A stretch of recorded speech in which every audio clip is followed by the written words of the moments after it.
First of all, nobody knew who we were. Never heard of this company. And I'm like, yeah, we're named after Nikola Tesla. You know that guy? Nope. If you are an entrepreneur with a big dream, a big mission, a big vision, some big goals for yourself, people won't understand what you're trying to do. It's also really important for me and for running the company to be able to get feedback, right? And to be able to learn what's on people's minds. Rise and shine! It's espresso time! Hey, it's Evan Carmichael, and I am not a morning person. I am not. But when you start your day with a powerful routine that inspires you, it will change your life. So let's start your day off right together. Grab your coffee and get ready for a shot of espresso from Elon Musk. I wake up every morning. Espresso keep me going. I wake up every morning. Well, in the beginning, nobody wanted a Tesla. I can tell you that. When we made the original sort of roadster sports car, people were like, well, why would I want an electric car? My gasoline car works fine. I'm like, no, electric car is better. I should try it. And it was hard, hard to get people to do a test drive. First of all, nobody knew who we were. Never heard of this company. And I'm like, yeah, we're named after Nikola Tesla. You know that guy? Nope. So for sure we were doing push in the beginning because people said there was no one telling us that they wanted an electric car. So it was not out of like, it was like lots of people coming up to me saying, hey, I really want an electric car. I heard that 0 times. So people were like, it's like, man, we're going to make an electric car and show that these things can be good. And then people will want them. It's like, I think it was like Henry Ford said that like when we talk about the Model T, it's like if you asked the public what they wanted, they'd say a faster horse. Mm-hmm. So if you did like a big survey and said, hey, public, before automobiles, what would you like? It's like, well, I'd like my horse to go 3 miles an hour faster and eat less food and, be stronger and live longer and that kind of thing. There'll be basically a bunch of incremental improvements on horse. Because people, when you say like, well, what about an automobile, that car that drives itself? I'm like, what are you talking about? That sounds crazy. But when you actually make an automobile and give it to people and say, okay, now this is a horse where you can keep it in the barn, and if you leave for a month, it's still alive.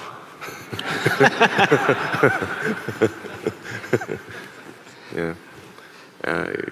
So carry more weight than a horse and go further and that kind of thing. So, it's like when it's a radically new product, people don't know that they want it because it's just not in their scope. I think when they first started making TVs, they did a nationwide survey. I think this might have been like 46 or 48. It's like a famous nationwide survey. Will you ever buy a TV?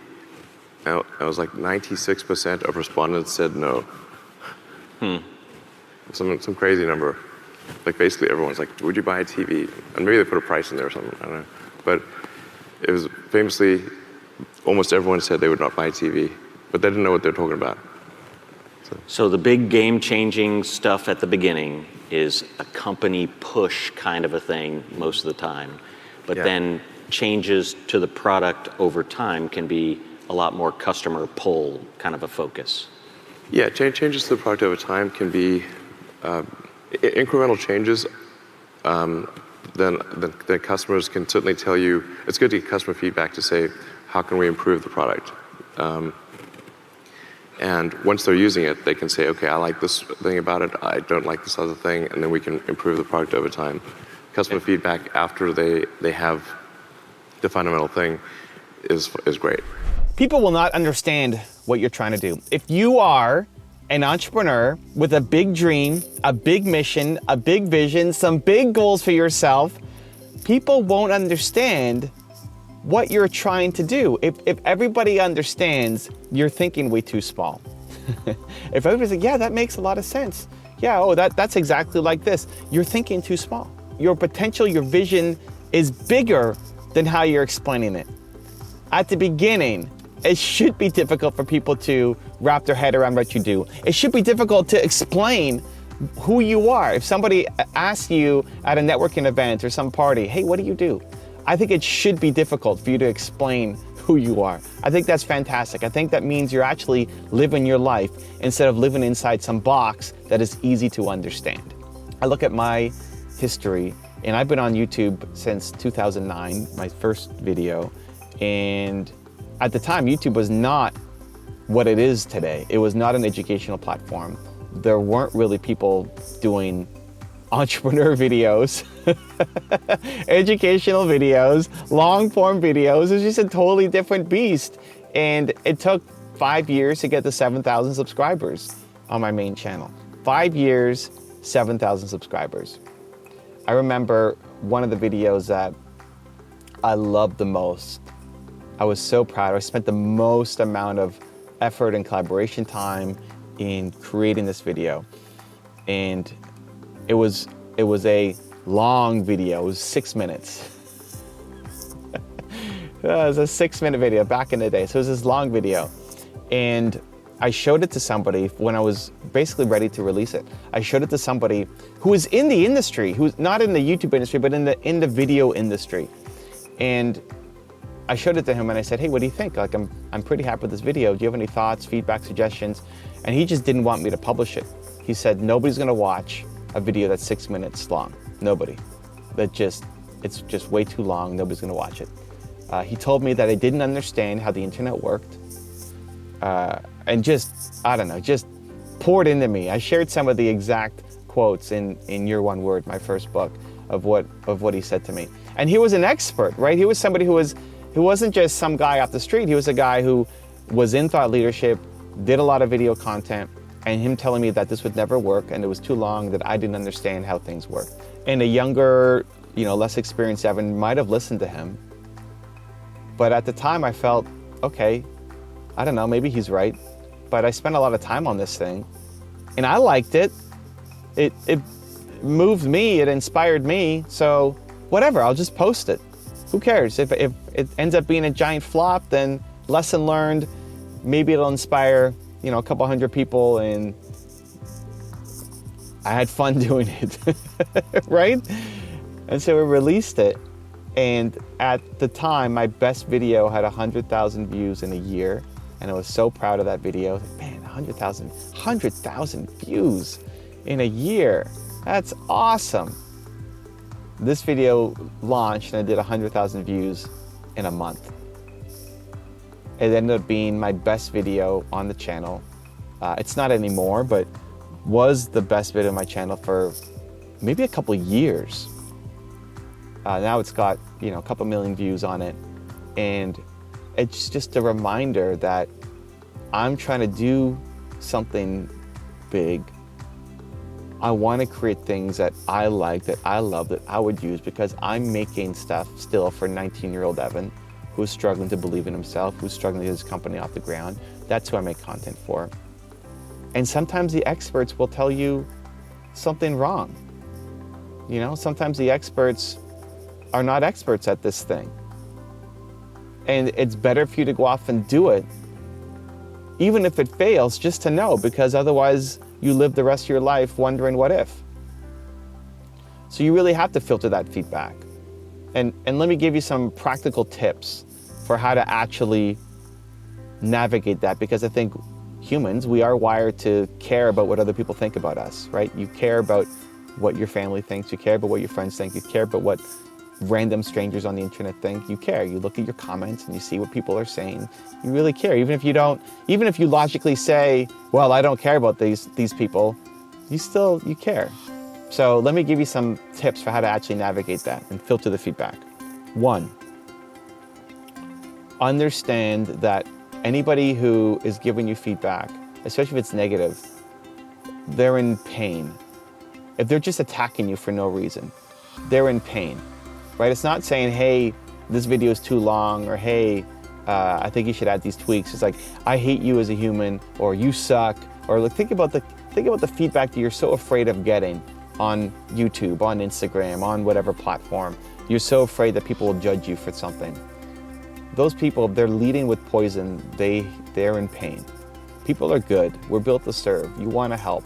And if somebody's leading with toxicity, they're in a lot of pain themselves. So just understand that and feel that, because that can give you the courage to then keep going and making more, because we need your voice. We need your voice. We need you to say something. We need you to speak up. We need you to keep going. Because if you bow down, then you perpetuate everybody's silence. And you let the pain and the hurt win. So the people leaving those negative comments, they're in pain.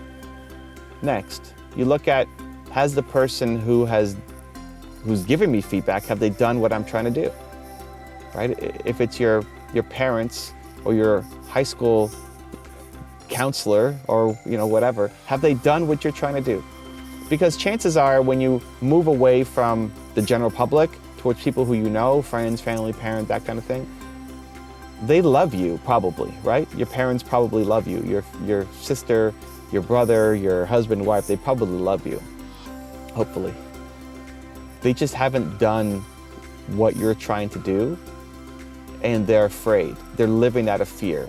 They're afraid that you won't be successful. They're afraid that you won't hit your dreams. They're afraid that you're not going to make money.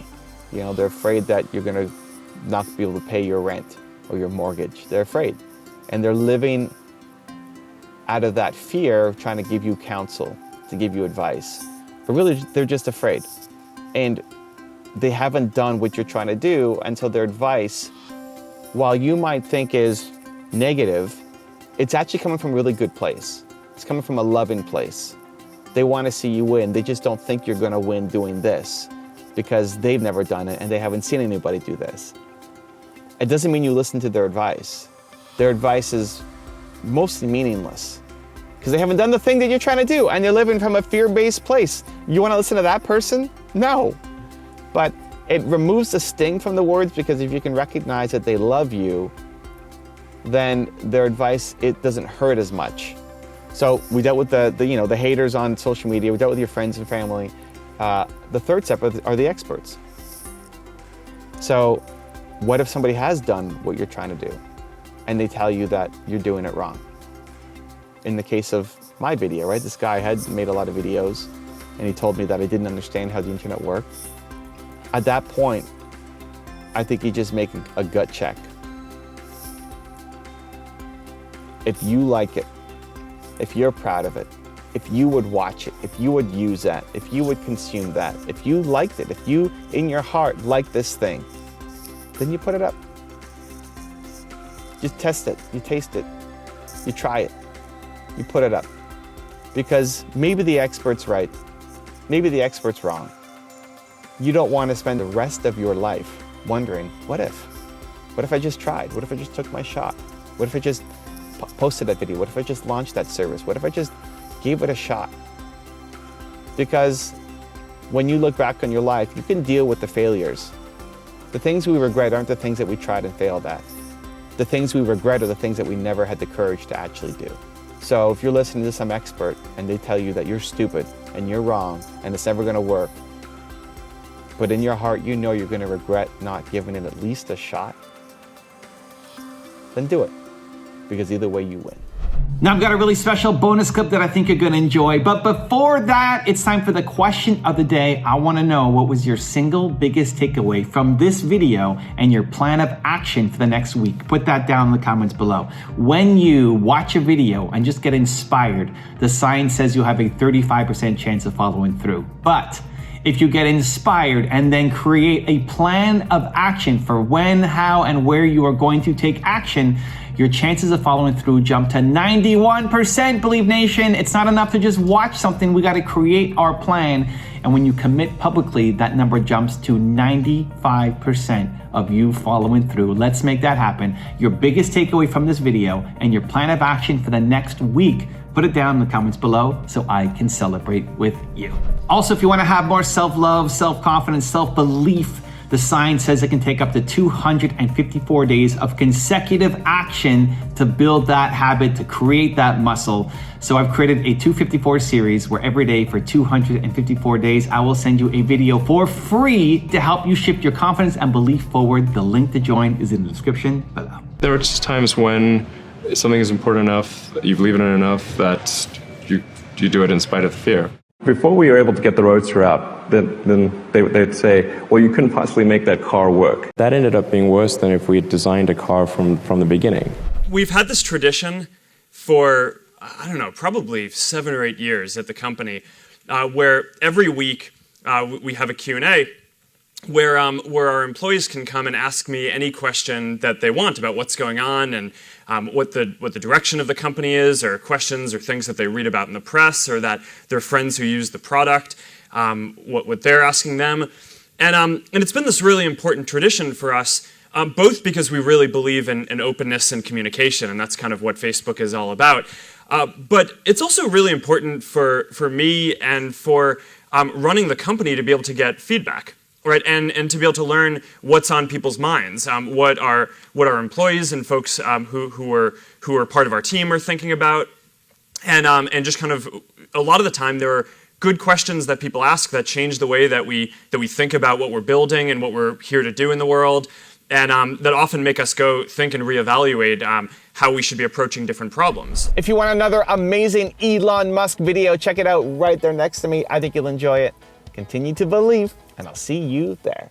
I think it's also important to reason from first principles rather than by analogy. So the normal way that we conduct our lives is we reason by analogy. We're doing this because